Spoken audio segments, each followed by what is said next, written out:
Bury this in their compound. No one must ever see it. If it is uncovered, you will wish you never came here.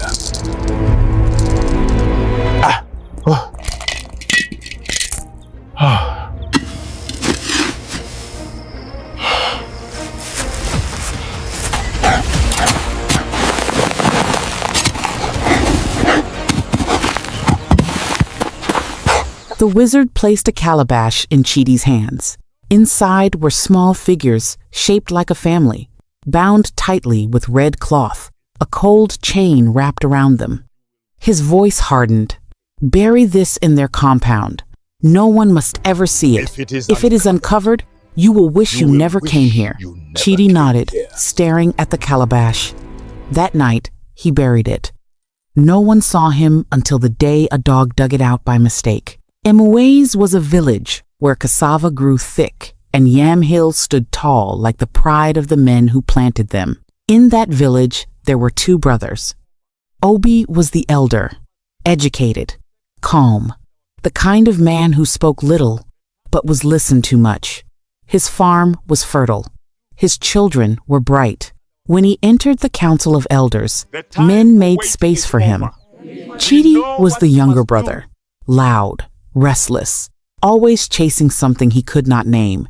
Their parents had tried to guide him, but Chidi preferred palm wine to prayer, gambling to planting. While Obi built, Chidi borrowed. While Obi saved, Chidi spent. And their parents, though they loved both sons, trusted only one. When their father died, he left the larger portion of land to Obi. When their mother fell ill, it was Obi who paid for her care. Chidi stood at the funeral, his jaw tight, his fists clenched. He watched as the villagers praised Obi, as they shook his hand, as they called him a worthy son. No one looked at Chidi that day, and bitterness took root. It started with a cough. Obi woke one morning and could not stop coughing. His wife, Adora, made him ginger tea. He drank it and said he felt better. But he did not get better. Within a week, he could not leave his bed. Within a month, his skin had turned gray, and his breath came shallow. The herbalist came, he burned herbs, he chanted prayers, he shook his head. "This is not ordinary sickness," he said quietly. Adora knelt beside her husband's mat. "Please," she whispered, "the children need you." Obi reached for her hand. His grip was weak. "Take care of them," he said. "Especially Margaret. She is still so small." Adora nodded, tears streaming down her face. "Promise me," Obi whispered. "I promise." And then he closed his eyes. He never opened them again. 3 days after the burial, Chidi came to Adora's door. He was not alone. Behind him stood 5 elders. Their faces were hard. "Adora," Chidi said, his voice loud enough for the neighbors to hear. "We need to talk about my brother's death." Adora stepped outside, her wrapper tied tight around her waist. Her eldest son, Ogabeli, stood behind her. He was 25, strong but still young in the ways of men. "What is there to talk about?" Adora asked. Chidi folded his arms. "My brother was a healthy man. Then suddenly, he is dead. You were the one cooking his food. You were the one in his bed." The words hit like stones. "You think I killed my husband?" Adora's voice shook. One of the elders stepped forward. "We are not saying you did, but we must protect what is left. The farm, the savings, the business, until we are certain." "Certain of what?" "That you are not a witch." The word hung in the air like smoke. Ogabeli moved forward, his fists clenched. "You will not speak to my mother that way." Chidi stepped closer. "Your mother will answer us, or she will lose everything." Adora placed a hand on her son's shoulder. "It's all right," she said quietly, but it was not all right. By the end of the week, the farm was in Chidi's name. The savings account was emptied. The trading stall at the market was given to another family. The elders came with papers. They came with witnesses. They took everything except the small hut and the mango tree in the yard. Adora stood in the doorway and watched them carry away her husband's tools, his ledgers, the sacks of yam seed he had saved for next season. Ogabali wept. Nina held Margaret close. And Sammy, 17 years old, turned his face to the wall. At first, Adora thought it was grief. The crops she planted did not grow. The few yams she harvested were small and bitter. The soil that once yielded abundance now seemed dry and lifeless, no matter how much she watered it. She took what little she had to the market. Mama Nini, a woman who used to greet her warmly, now turned her face away. "Don't buy from her," Mama Nene whispered to another trader. "That family is cursed. You will fall sick." One afternoon, a woman named Patience bought 3 apples from Adora's basket. She bit into one, then screamed. "Maggots!" she shrieked, throwing the apple to the ground. "There are maggots inside."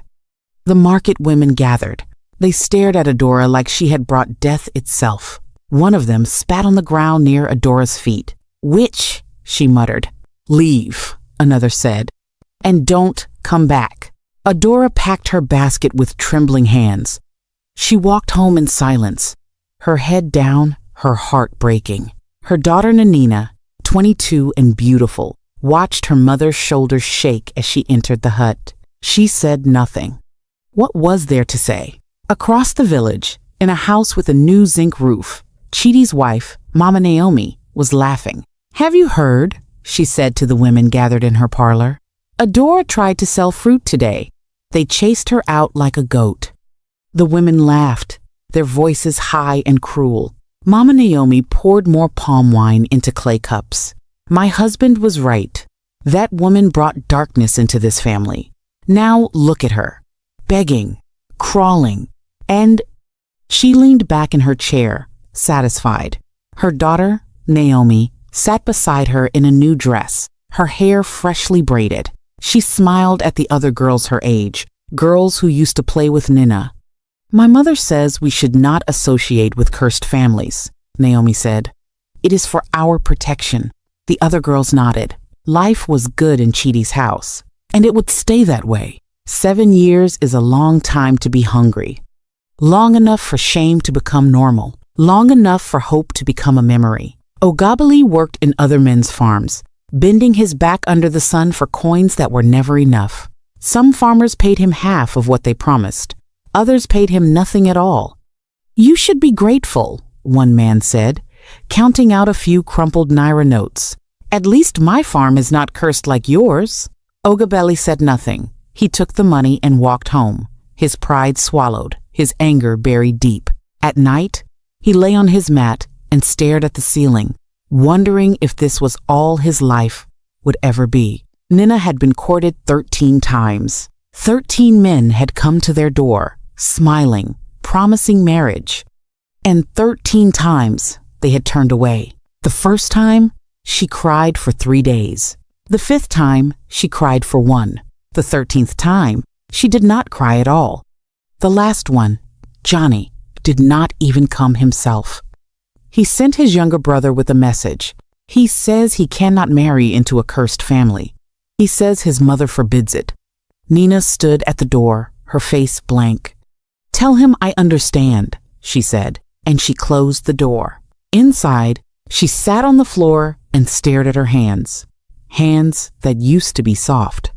Now they were rough, from washing clothes for other families, from fetching water, from digging in soil that refused to grow anything. She was 22, and she felt like an old woman. One morning, Margaret woke with a fever so high her body shook.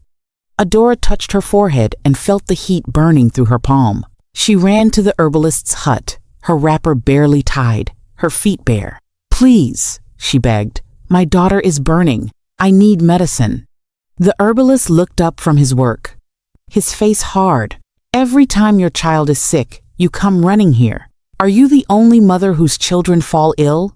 Do you know how hard it is to gather these herbs?" Adora fell to her knees. "Please, I beg you." The old man sighed. He turned away, his voice softer now. The only reason I will help you this time is because your late husband helped me when my business was failing. He gave me money when no one else would. I have not forgotten. He handed her a small bundle of herbs wrapped in leaves. Boil this. Give it to her 3 times a day. Adora took it with shaking hands.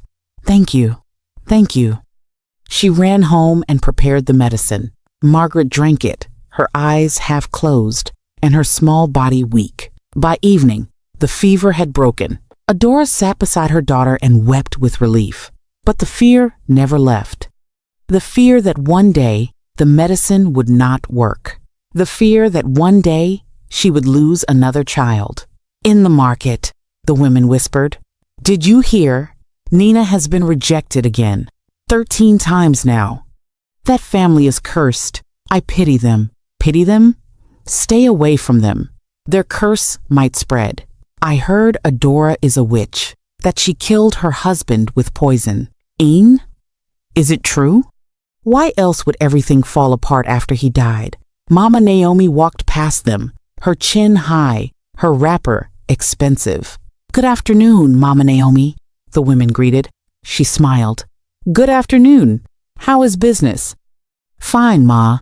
And your family? Very well. My daughter is married now, living in the city. My sons are in good schools. Ah, you are blessed.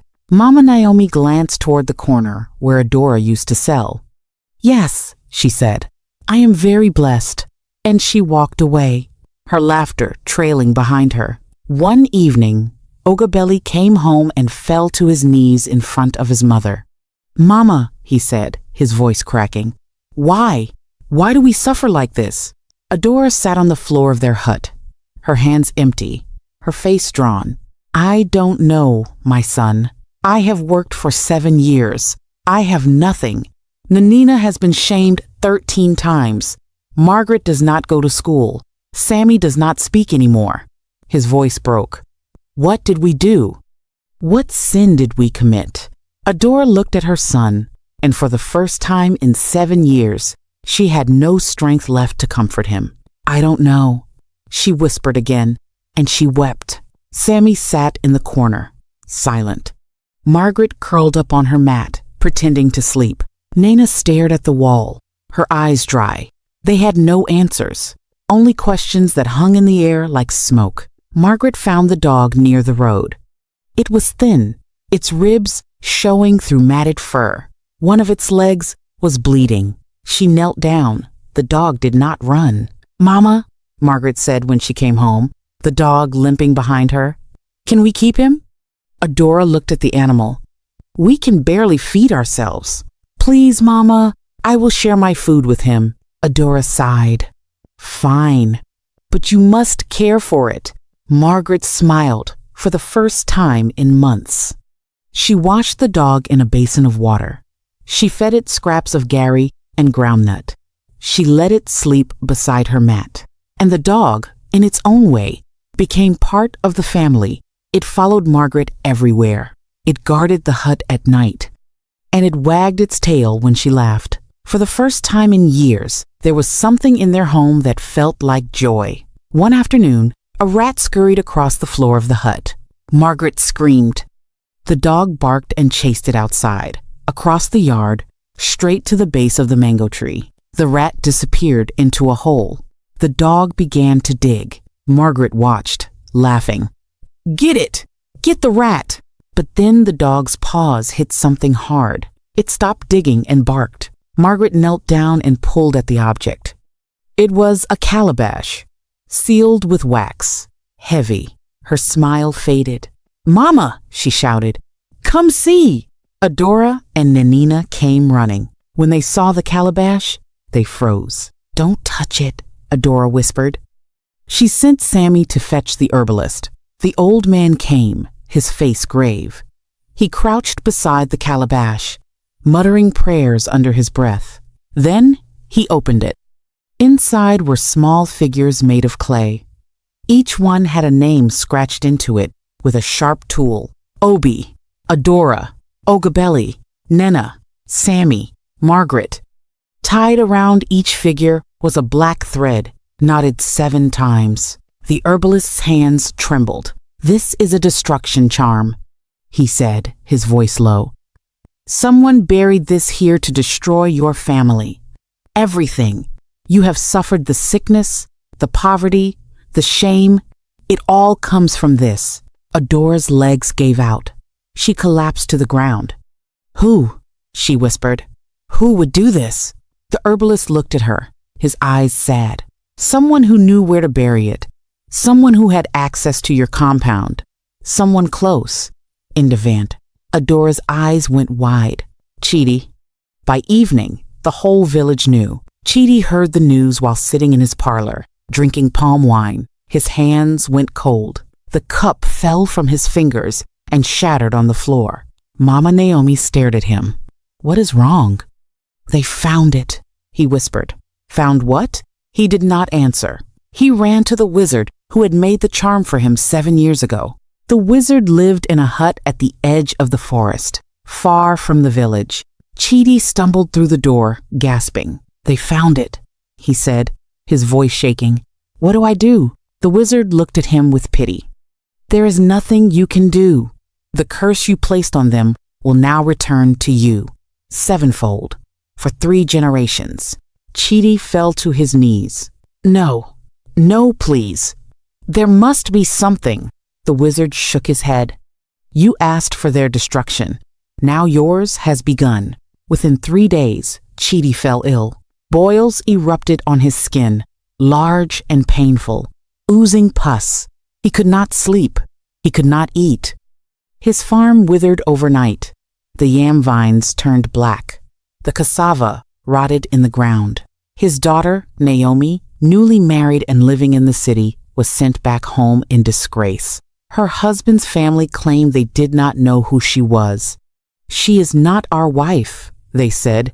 "Take her back." Mama Naomi, once proud and loud, began to lose her mind. She wandered the village at night, speaking to people who were not there, laughing at nothing. The villagers avoided her. On the 7th day, Chidi dragged himself to Adora's hut. He collapsed at her feet, his body covered in sores, his voice weak. "I did it," he whispered. "I buried the charm. I wanted what my brother had. I wanted him gone. I was jealous. Forgive me." Adora stood over him, her face unreadable. Ogabelli stood beside her, his fists clenched. "You killed our father," Ogabelli said. "You destroyed us." "I know," Chidi wept. "I know. I was wrong. Our parents loved Obi more. They gave him everything. I had nothing. I watched him succeed while I failed. I could not bear it." Adora's voice was cold. "So you took everything from us. I'm sorry. Please, forgive me." Adora said nothing for a long time. Then she spoke. "The land, the money, the business, return it all. I will. I swear. And tell the village the truth. Tell them what you did. I will." Adora turned away. "Then go. I do not forgive you, but I will not curse you further. You have cursed yourself." Chidi died 2 weeks later. His body was covered in boils. No one would touch him. They buried him at the edge of the village, far from his brother's grave. Mama Naomi never recovered. She spent her remaining days wandering, lost in her own mind. Chidi's children, once proud, now begged in the same markets where they had once mocked Adora's family. The elders returned everything to Adora: the farm, the savings, the business, the LRDS. Within 1 month, the land was fertile again. Ogabeli's work began to bring profit. Men paid him fairly now. They respected him. Nana received a marriage proposal from a good man, a teacher from another village. And this time, he stayed. Margaret returned to school, her laughter filling the compound once more. Sammy began to speak again, slowly at first, then more. And Adora, standing beneath the mango tree, looked up at the sky. "Thank you," she whispered. Not to Chidi, but to the dog that dug, The villagers came, one by one, to apologize. "We were wrong," they said. "We are sorry," Adora nodded. But she did not forget. Some wounds heal, some do not. Jealousy is a seed. If you water it, it will grow, but it will not grow fruit. It will grow poison, and poison does not care who planted it. It will destroy the one who tends it most. Guard your heart, because what you plant in secret will one day be revealed, and what you sow, you will surely reap.